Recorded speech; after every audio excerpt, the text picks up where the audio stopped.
Hi guys, my name is Priyanshu Jain and you are watching Encyclo Hub. In this video, we are discussing question number 4A, and this is the question from MPS 0045 and from electronics. Before starting this, I want to share something. We are providing all type of solutions in a day, and if you are pursuing any degree and course, so you can contact us on our WhatsApp number and tell us our problems and queries on our WhatsApp number. We provide all type of solutions within a day.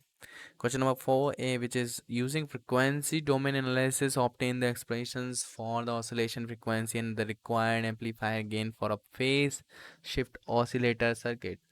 So this is the question which you have to find an answer for the question. So first of all, and you have to just send hi on the WhatsApp and tell us about the WhatsApp number. Thank you so much.